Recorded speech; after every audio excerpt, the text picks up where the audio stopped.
미스바로 모이라.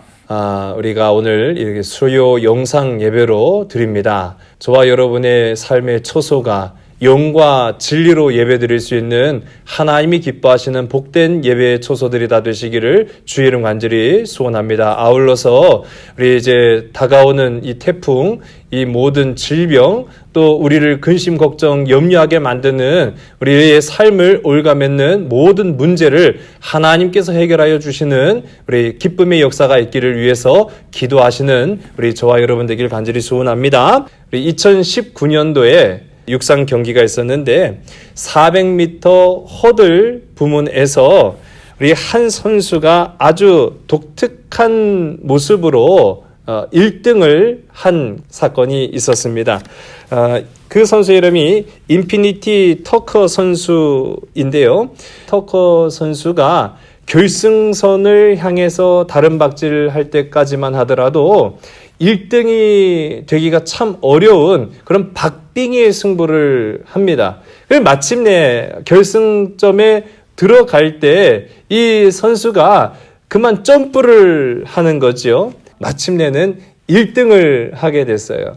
굉장히 이례적인 그런 자세, 그냥 달리기 선수가 그냥 일반적인 뜀뛰기를 해서 들어오는 것이 아니라 마지막 결승점에 다다랐을 때 점프를 해서 들어오므로 비록 좀 모양새는 나지 않았지만은 1등을 하게 되었다. 그래서 이 선수한테 인터뷰를 하면서 묻습니다. 아니 어떻게 그런 생각을 다 했습니까? 라고 물었더니 마지막 결승점에 엄마가 보였다는 거예요. 그래서 엄마의 품을 향해 뛰어들었다. 그렇게 이야기를 했어요. 이 선수가 작년도만 하더라도 만년 2등 선수였거든요. 만년 2등 선수여서 지금도 그런 자세로 만일 그렇게 승부를 걸지 않았다라고 한다면은 2등에 머물렀을지 모르겠습니다. 그런데 마지막에 누구도 하지 않았던 독특한 그런 자세로 1등을 하게 되었다. 올림픽 육상 경기를 보게 되면은 전 세계에서 다 내놓으라 하는 선수들이 모여서 경기를 하잖아요.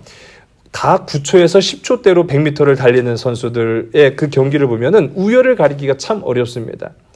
어떻게 보면은 그 전문 분야에서 당락을 좌우하는 것은 사실은요, 그 경쟁 분야에 대한 실력이 아니라는 거예요. 왜냐하면 그 사람이나 나나 실력은 다 엇비슷하기 때문이라는 것이죠.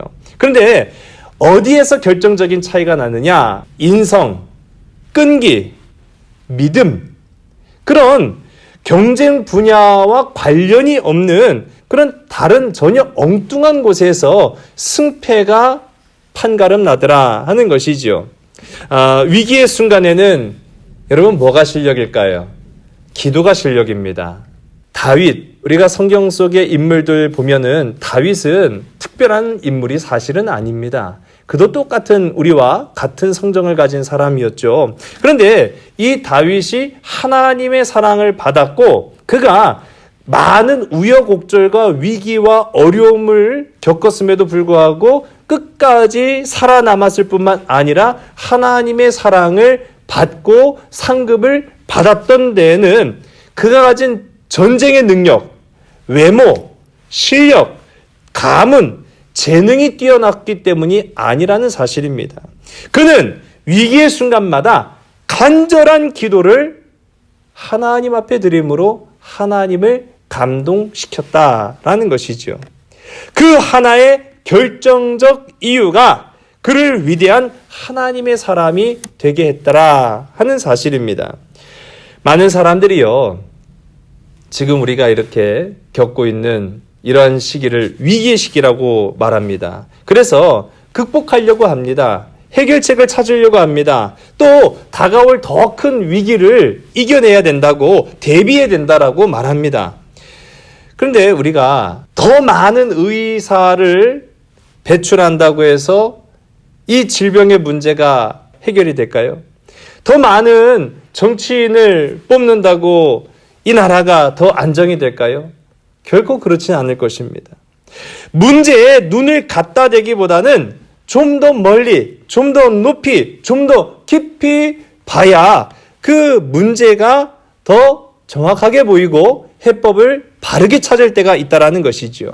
숲에서 길을 잃어버리면 가장 먼저 할 것이 길을 찾는 일 아니겠습니까? 그 길을 어떻게 찾을까요? 빽빽한 숲 사이에, 울창한 숲 사이에 갇혀 있으면은 어디가 길인지, 어느 쪽으로 가야 하는지 방향을 알지 못해요. 그러면 가장 높은 곳으로 올라가야만 전체적인 상황을 인식할 수 있다라는 것입니다.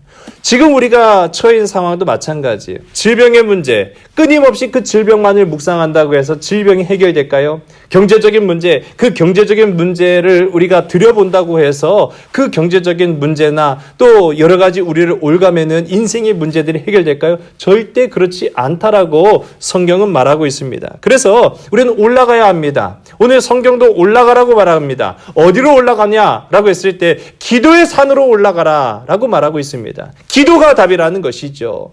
이 위기의 때에 다른 많은 사람들이, 세상의 많은 사람들이 인간적인 방법으로 이 문제를 해결하려고 하고 그 문제를 들여다보고 있을 때 오늘 저와 여러분, 우리 모든 믿음의 지체들 높은 기도의 산으로 올라가서 하나님을 감동시킬 수 있는 복된 저와 여러분 우리 모두가 다 되기를 주의 이름 간절히 소원합니다. 오늘 말씀을 통해서요, 우리의 삶의 문제, 가정의 문제일 수도 있습니다. 일터의 문제일 수도 있습니다. 직장의 문제일 수도 있습니다. 건강의 문제일 수도 있습니다. 미래에 대한 문제일 수도 있습니다. 비전에 대한 문제일 수도 있고요. 자녀에 대한 문제일 수도 있습니다.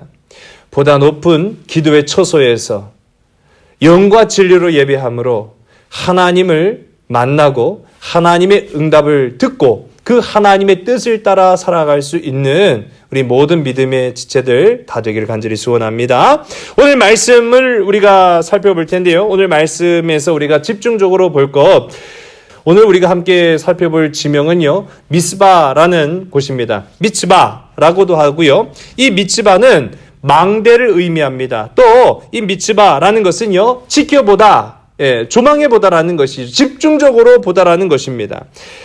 이 베냐민 지파에 속한 이 미스바에는 커다란 산이 있고요. 그 높은 언덕 위에 망대가 실제로 세워졌다고 합니다. 지금 현재 우리가 추정하는 곳은요, 두 군데 정도라고 하는데, 우리 그 위치가 중요한 것은 사실은 아니고요. 우리가 이 미스바에 대한 영적 의미를 우리가 아는 것이 참으로 중요한 것이거든요. 여러분, 망대가 의미하는 것이 무엇입니까? 망대는 적의 동태를 살피기 위한 군사적 건축물을 말하는 거예요. 방어 진지를 말하는 것이죠. 그럼 적의 동태를 살피기 위해서는 어디서 보는 게 가장 잘 보일까요? 가장 최전선에서 보는 거예요. 가장 가까운 곳에서 보는 겁니다. 최전선에서 높은 망대를 세우고 거기서 봐야만 그 적이 오는지 아니면 어떠한 모양을 갖추고 있는지, 어떤 태세를 갖추고 있는지를 우리가 알아서 거기에 대비할 수 있다라는 것입니다. 그러나 성경은 이 미스바를 그러한 군사적 건축물로 설명하는 것이 아니라 기도의 처소로 설명하고 있다라는 것이 오늘 우리가 눈여겨볼 부분이다라는 것이지요. 이 말이 무슨 말이겠습니까? 우리 인생의 최전선은 기도여야만 한다라는 사실입니다. 여러분, 우리 인생의 우리 최전선 많은 부분들이 있을 수 있겠지요. 물질이라고 말할 수도 있고요.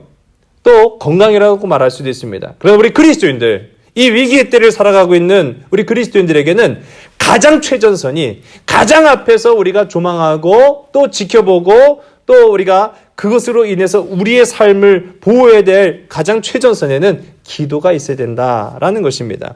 사사기 19장과 20장의 말씀을 보게 되면 제가 지난번에도 우리 함께 이 말씀을 살펴본 적이 있는데, 한 레위 사람이 베냐민에 속한 기브아에 머물게 됩니다. 밤이 깊어서 어떻게 갈 수가 없었고 그 기브아에서 유숙할 수밖에 없었는데 아무도 그를 따뜻하게 반갑게 맞아주는 사람이 없었어요. 여기에서 첫째로 이 베냐민 지파가 저지른 큰 죄가 있습니다. 뭐냐면은요, 고대 근동, 특별히 이제 중동 지역에서는 나그네, 객을 굉장히 환대하는 문화적 습관을 가지고 있습니다. 내가 나그네를 잘 대접해야 나도 나그네 되었을 때 대접을 받을 수 있거든요. 왜냐하면은 이스라엘 백성 자체가 나그네로 출발한 민족이지요. 그러다 보니까 나그네에 대한 그러한 환대의 문화를 잘 가지고 있는데, 이 레위인이 기브아에서 유숙하고자 했을 때 아무도 기쁨으로 맞아들인 사람이 없어서 그만 길거리에서 노숙을 하게 될 지경에 이르렀죠. 그러다 우여곡절 끝에 좀 마음씨 좋은 할아버지를 만나서 그 집에서 머뭅니다. 그러다가 그 집에 불한당들이 찾아와서 그 레위인을 괴롭히고 그의 첩을 욕보이고 죽이는 그런 사건이 일어납니다. 그 사건을 가지고, 그 사건으로 인해서 온 이스라엘이 봉기를 하게 되는 거예요. 아니, 베냐민 그럴 수 있어? 베냐민 지파가 그럴 수 있어? 라고 하면서 온 이스라엘에 이와 같은 사실을 알리고 전파하기 위해서 모였던 곳이 바로 이 미스바입니다. 우리 사사기 20장 1절의 말씀을 읽습니다. 이에 모든 이스라엘 자손이 단에서부터 브엘세바까지와 길르앗 땅에서 나와서 그 회중이 일제히 미스바에서 여호와 앞에 모였으니. 아멘. 그래서 이제 이스라엘이 베냐민을 상대로 전쟁을 벌였다. 우리 지난번에 우리 함께 말씀을 나눠봤죠. 근데 보세요. 이스라엘은 12지파입니다.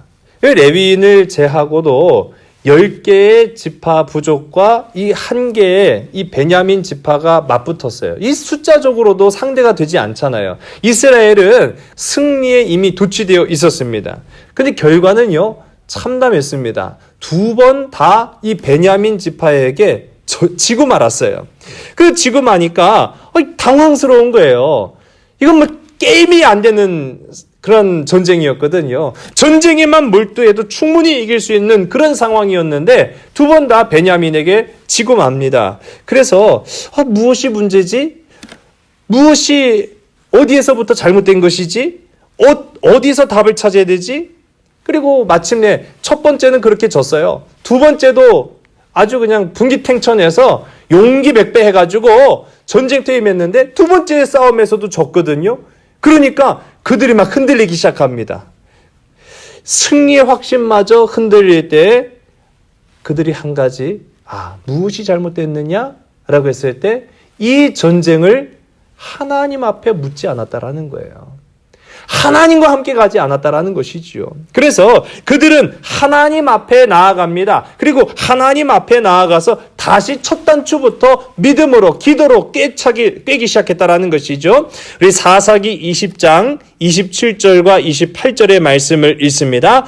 이스라엘 자손이 여호와께 물으니라. 그 때에는 하나님의 언약궤가 거기 있고 아론의 자손인 엘르아셀의 아들 비느하스가 그 앞에 모시고 섰더라. 이스라엘 자손들이 여쭈기를 우리가 다시 나아가 내 형제 베냐민 자손과 싸우리까 말리까 하니 여호와께서 이르시되 올라가라. 내일은 내가 그를 내 손에 넘겨주리라 하시는지라. 아멘. 우리 이 말씀을 보게 되면은요, 하나님의 언약궤가 있었다. 그러니까 전쟁터에 하나님의 언약궤를 가지고 가는 그런 이스라엘의 그런 모습들을 또 발견하게 됩니다. 우리 이후에도 이 모습을 또 동일하게 발견하게 될 거예요. 그리고 28절 말씀을 보게 되면 그때 이스라엘이 하나님 앞에 묻습니다. 하나님, 우리가 이 싸움을 싸워야 할 것인데 2번 이미 졌습니다. 3번째면은 이건 진짜 패배입니다. 그런데 하나님, 이제 우리가 내 형제 베냐민과 싸워야 합니까? 아니면 싸우지 말아야 합니까? 라고 물어요. 근데 우리 함께 읽지는 않았습니다만 이전에 그들이 막 용기 백배 갖고 이 숫자부터 싸움이 안 되거든요.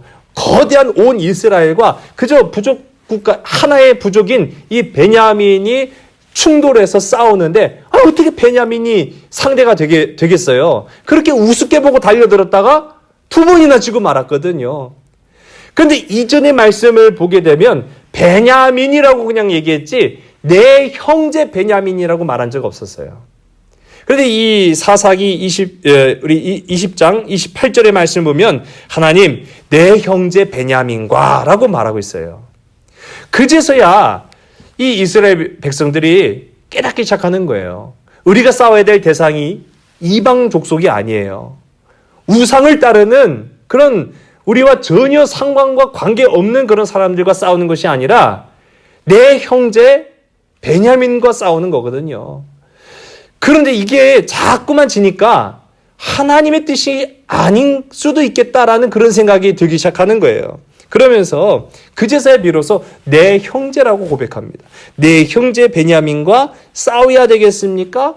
또 싸우지 말아야 되겠습니까? 싸우지 말라고 말씀하면 어떻게 하겠다는 거예요? 싸우지 않겠다라는 그런 의미거든요. 한마디로 말하면 이 물음 속에는 전쟁 포기의 의미까지 담고 있다라는 거예요. 그렇다고 한다면 이렇게까지 하나님 앞에 나아갔던 이스라엘의 물음에는 자신들의 문제를 전적으로 하나님 앞에 맡기는 그런 순종의 모습이 담겨져 있었다라는 사실입니다. 그렇게 그들이 비로소 두 번 지고 난 이후에야 하나님 앞에 기도로 나아갔을 때 하나님께서 뭐라고 말씀하십니까? 그래, 올라가라. 가라 라고 말씀하세요. 가라. 내가 내일은 반드시 너희 손에 베냐민을 넘겨주겠다. 그렇게 얘기하는 것이죠. 하나님께서는 베냐민이 잘했다라는 것이 아니에요. 문제는 뭐냐면 그들이 이러한 문제에 직면했을 때, 그들이 이러한 사건 속에 빠져 있을 때 문제의 해답은 그 사건에 있었던 것이 아니라, 문제의 해답은 그들의 전쟁의 능력이 있었던 것이 아니라, 문제의 해답은 그들의 숫자에 있었던 것이 아니라, 문제의 해답은 하나님 앞에 얼마나 간절히 나아가고자 하는 그 기도의 모습이 있었다라는 사실이죠. 최전선에 기도가 있었느냐라는 것입니다. 오늘 사랑하는 저와 여러분, 인생의 모든 문제의 최전선에 기도가 먼저 있는, 기도로 우리의 모든 삶을 시작할 수 있는 복된 저와 여러분 다 되기를 간절히 소원합니다. 두 번째로, 위기의 시대는 기도밖에 없다라는 것을 이 미스바를 통해서 우리에게 일러주고 계시다라는 사실이죠. 사무엘상 4장 1절의 말씀입니다. 사무엘의 말이 온 이스라엘에 전파되니라. 이스라엘은 나가서 블레셋 사람들과 싸우려고 에베네셀 곁에 진치고 블레셋 사람들은 아벡에 진쳤더니. 아멘.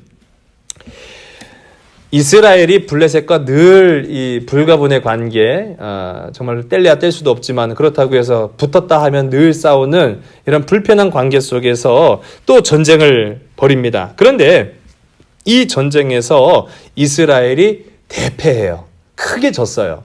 근데 크게 졌는데 문제는 어디서 졌냐? 그 장소가 에베네셀에서 졌다라는 것이죠. 에베네셀이 어떤 곳입니까? 여기까지 하나님께서 나와 함께 하셔서 도우셨다라는 의미를 담고 있는, 어떻게 보면 이스라엘 사람들에게는 굉장히 중요한 지역이죠. 지명이죠. 그런데 여기까지 하나님께서 도우셨다라는 그 자리에서 그만 이스라엘이 졌다라는 거예요. 얼마나 창피합니까? 얼마나 자존심 상합니까? 요즘 우리가 자존심 상하잖아요. 교회가 이 코로나19라는 문제 때문에 욕을 먹고 사회적인 지탄을 받고 손가락질 당하고 있을 때, 교회가 세상의 빛이 돼야 되는데, 교회가 세상의 소금이 돼야 되는데, 교회가 세상을 선도해 나가고 이끌고 정말로 바르게 함과 또 정직함과 그런 모든 모습들이 있어야 되는데, 오히려 세상의 조롱거리가 되고요, 근심 걱정 염려하는 대상이 되고 말았어요. 얼마나 창피합니까? 얼마나 자존심 상합니까? 이스라엘이 블레셋과 싸웠는데 에베네셀에서만큼은 지고 싶지 않았단 말이에요.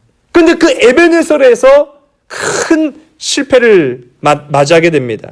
그래서 장로들이 모여서 어떻게 하면 이 전쟁을 이길 수 있겠느냐, 돌파구를 찾겠느냐라고 했을 때, 앞서도 제가 전혀 다른 사건이었죠. 베냐민과의 전쟁에서 뭐가 그 전쟁터에 있었습니까?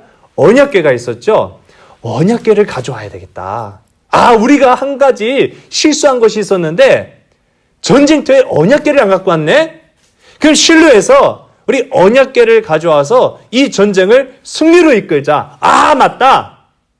그래서 실로에서 언약궤를 가지고 옵니다. 이 언약궤를 가지고 올 때 엘리 제사장의 두 아들인 홈니와 비느하스도 같이 이제 제사장이니까요. 따라오게 된 것이지요. 언약궤만 있으면 이길 줄로 알고 있었던 거예요. 그리고 상대방 진영에도 언약궤가 온다라는 소문을 들었어요. 블레셋도 언약궤가 가지고 있는 파워를 알고 있었단 말이에요. 하나님의 능력을 그들도 두려워하고 있었단 말이죠. 그렇기 때문에 언약궤가 온다? 어떻게 하지? 겁먹었어요. 이스라엘은 정말로 이미 이긴 것처럼 그들은 기뻐했어요. 근데 다시 맞붙었을 때 어떻게 됩니까?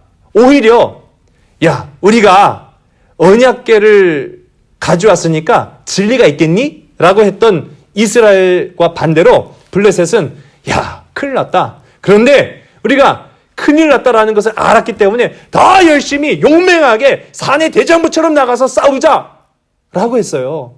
마침내 격돌을 했을 때 결과는 정반대였어요. 블레셋이 이기고 말았다라는 것이죠. 그리고 하나님 그 자체라고 여겼던 언약궤는 블레셋에 빼앗기고 말았습니다. 비참한 결과죠. 뿐만 아닙니다. 같이 따라갔던 이 엘리 제사장의 두 아들 홈니와 비느하스는 거기에서 죽임을 당해 전사하고 말았어요. 그 소식을 들었던 엘리 제사장은 그만 뒤로 넘어져서 머리가 깨져 죽고 말았어요. 비참한 사건들의 비극의 연속이 일어나기 시작합니다. 전쟁에서 졌는데 전쟁에서뿐만 아니라 제사장이 죽고 그 제사장의 아버지 제사장이었던 엘리 제사장도 죽고 또 이 비느하스에게는 아내가 있었는데 임신을 하고 있었습니다. 그 임신 중이었던 이 비느하스의 아내가 그 비극적인 소식을 듣고 그만 출산하다 죽어버려요. 그러니까 온 가족과 가문과 나라와 민족이 다 비극을 맞이하는 그런 결과가 이 성경 가운데 이제 나타나게 됩니다. 성경은 왜 이렇게 연속적인 비극을 우리에게 말하고 있느냐? 여러분, 이게 오늘 우리에게 주시는 말씀이기도 해요. 하나님의 영광이 떠나면 이렇게 된다는 거예요. 그들은 하나님과 함께하고 있었습니다. 말씀이 있었습니다. 언약을 붙잡은 사람들이었습니다. 약속의 백성이었습니다. 근데 어떻게 됐어요? 전쟁터에 나갔는데 졌어요. 언약궤를 가지고 갔는데 졌어요. 제사장이 죽었어요. 뭐가 없었기 때문이었을까요? 하나님과 함께하지 않았다라는 사실이에요. 기도하지 않았다라는 것이죠. 기도의 부재가 낳은 결과가 바로 가문과 국가가 무너지는 그런 비참함을 갖게 되었다라는 거예요.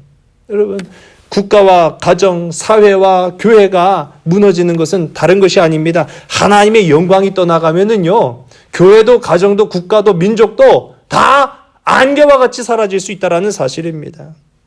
언약궤를 갖다 놓고도 패했다라는 말은요, 무슨 말입니까? 하나님이 그들과 함께하지 않았다라는 말이 있잖아요. 여러분, 하나님과의 인격적인 관계가 승패의 원인이라는 사실입니다.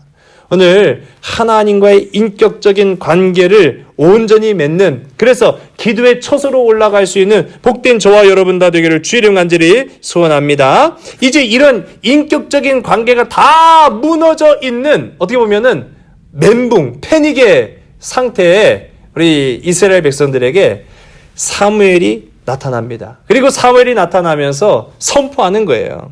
이제 우리가 이 모든 문제를 해결할 수 있는 방법은 한 가지밖에 없다. 다시 하나님께로 나아가자. 다시 하나님께로 나아가자라는 것이죠. 우리 3절과 우리 4절 두 절의 말씀을 읽습니다. 시작. 사무엘이 이스라엘 온 족속에게 말하여 이르되 만일 너희가 전심으로 여호와께 돌아오려거든 이방 신들과 아스타롯을 너희 중에서 제거하고 너희 마음을 여호와께로 향하여 그만을 섬기라. 그리하면 너희를 블레셋 사람의 손에서 건져내시리라. 이에 이스라엘 자손이 바알들과 아스타롯을 제거하고 여호와만 섬기니라. 아멘. 이 말씀을 보면은요, 그들이 망할 만도 했어요. 보세요. 홈니와 비느하스가 죽을 만도 했고요. 엘리 제사장이 죽을 수 있었어요. 무슨 말입니까? 그 가운데 이스라엘 백성 가운데 아스다롯과 바알들이 여전히 존재하고 있었다라는 것입니다. 여러분, 우리가 하나님만을 섬기겠다고 말하면서 우리 인생을 해결해 줄 수 있는 것 뭐라고 생각합니까? 물질이라고 생각할 때 많잖아요. 권세라고 생각할 때 많잖아요. 여러분, 오직 인생의 해법은 여러 가지일 수 없다라는 것이지요. 오직 한 가지, 오늘 이 시간 인생의 태풍과 우리 여러 가지 기근과 질병의 모든 문제를 해결하시는 분, 오직 하나님이심을 고백할 수 있는 복된 저와 여러분 되기를 주의 간절히 소원합니다. 기도로 우리가 이 문제를 돌파해야 된다는 사실이죠. 그래서 사무엘이 말합니다. 너희들 가운데 하나님과의 인격적 관계가 깨진 사실은 다른 것이 아니다. 바알을 제해라. 아스다롯을 없애라. 여러분, 우리의 삶 속에 영적 바알과 아스다롯을 제거하여 오직 여호와, 오직 말씀, 오직 예수 그리스도의 피 묻은 십자가만을 단단히 붙잡고 나아갈 수 있는 오늘 이 시간 하나님의 복된 자녀요 예수 그리스도의 제자가 되시는 우리 모든 믿음의 지체들 되길 간절히 소원합니다. 그래서 사무엘이 선포합니다. 다시 하나님께로 나아가자. 그리고 이제 이 이스라엘 백성들에게 또 한 가지 선포를 하는 거예요. 다시 기도로 모여라. 다시 기도로 모이자. 그렇게 이제 다시 기도로 모이자라고 말합니다. 5절과 6절 두 절의 말씀을 함께 읽습니다. 사무엘이 이르되 온 이스라엘은 미스바로 모이라. 내가 너희를 위하여 여호와께 기도하리라 하며 그들이 미스바에 모여 물을 길어 여호와 앞에 붓고 그날 종일 금식하고 거기에서 이르되 우리가 여호와께 범죄하였나이다 하니라. 사무엘이 미스바에서 이스라엘 자손을 다스리니라. 아멘. 여러분, 무슨 말입니까? 미스바에 모이라는 것은요, 앞서도 말씀드린 것처럼 인생의 최전선은 기도여야 하고 인생의 최전선은 하나님과의 인격적 관계가 있어야 되고 우리 인생에 꼬인 문제와 또 답답함을 해결하는 것은 인생으로 해결되는 것이 아니라 인생의 여러 가지 방법으로 땅의 방법으로 해결되는 것이 아니라 하늘의 방법으로 풀어야 된다는 것을 말하는 거예요. 그래서 가장 높은 곳, 가장 높은 하나님의 전파의 망대인 미스바로 가서 우리가 하나님께 구하자라는 것을 지금 사무엘은 선포하고 있다라는 것이죠. 그리고 그들이 금식합니다. 그러면서 하나님 앞에 하나님 우리가 범죄하였사오니 우리를 다스려 주시옵소서, 우리 죄를 용서하여 주시옵소서 라고 고백을 해요. 그리고 마침내 우리가 함께 읽지는 않았습니다마는 3일 만에 블레셋을 이기는 그런 하나님의 역사가 나타나게 된다라는 사실입니다. 오늘 우리 이 말씀을 우리의 삶 속에 우리 3일 동안 적용하며 살아가길 원합니다. 여러분, 다시 시작합시다. 우리 원점으로 돌아갑시다. 우리 인생의 원점으로 돌아가서 우리가 이 꼬인 문제를 어떻게 풀어내야 되느냐, 문제를 들여다보고 풀어내려고 하는 것이 아니라 좀 더 높은 기도의 처소에서 우리가 내려다볼 필요가 있고요. 여러분, 이제 우리 다시 일어선 여러분 되시기 바랍니다. 주저앉았다라고 해서 낭망하고 쓰러져 있기에만 급급한 것이 아니라 하나님께서 일으켜 주신다. 기도의 처소로 가면은요, 여러분 가장 먼저 나타나는 현상이 뭐냐면 하나님이 위로해 주십니다.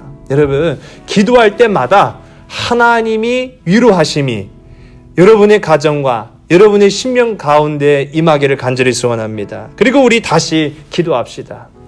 우리 기도에 뜨겁던 때가 언제였는가라는 그런 생각을 저도 해보게 돼요. 여러분, 우리가 이제 과거에만 머물러서 우리가 옛날에는 뜨겁게 기도했는데 라고만 생각하지 마시고 이제 모이는 예배를 사모하면서 더욱 여러분의 삶의 처소에서 시간이 있든지 없든지 간에 여러분, 시간이 길고 짧으면 중요한 것이 사실은 아닙니다.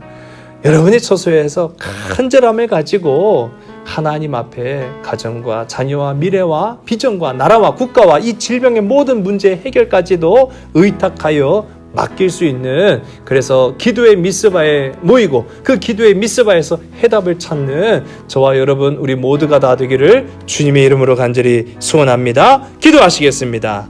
아버지 하나님, 하나님과의 인격적 관계 없이 그저 자신의 재능과 능력 그리고 삶의 모든 방법을 동원해서 인생의 문제를 해결하려고 했던 이스라엘은 지고 말았습니다. 패배했습니다. 연속적 비극을 맞이할 수밖에 없었습니다. 하나님의 영광이 떠났습니다. 그러나 오늘 이 시간 우리가 미스바로 다시 모이기를 원합니다. 영과 진리로 이 흩어질 수밖에 없는 시대에 저들의 각 가정과 저들의 모든 처소에서 하나님의 영광을 구하는 도고의 기도, 정말로 기도의 일꾼이 되며 참된 예배자가 되기를 간절히 소원합니다. 다시 시작하게 하여 주시옵소서. 다시 일어서게 하여 주시옵소서. 다시 기도하게 하여 주시옵소서. 다시 하나님께로 나아가는 자들 다 되게 하여 주시옵소서. 그래서 하나님과의 관계가 다시 회복되고 이 나라 이 민족에 대한 긍휼을 하나님께서 허락하여 주심으로 말미암아 질병과 모든 인생 캄캄하고 어두운 문제들이 다시 회복되어질 수 있는 기쁨의 삶, 우리 모든 믿음의 지체들의 가정이 다 될 수 있도록 인도하여 주시옵소서. 지금도 기도를 필요로 하는 많은 지체들이 있습니다. 질병의 문제를 안고 있습니다. 여러 가지 마음의 상처가 있습니다. 주님 어루만져 주시옵소서. 아버지, 이 긴 장마와 또 질병과 또 이제 닥쳐오는 태풍으로 인하여서 근심 염려하는 하나님의 자녀들도 있습니다. 어루만져 주시옵소서. 위축되지 않게 하옵시며 오직 하나님의 말씀에 든든히 그 뿌리를 내리고 주님과 동행할 수 있는 하나님의 백성 되게 하여 주시옵소서. 모든 것을 주께 온전히 의탁하오며 사랑 많으신 예수 그리스도의 이름으로 감사하며 간절히 기도드렸사옵나이다. 아멘.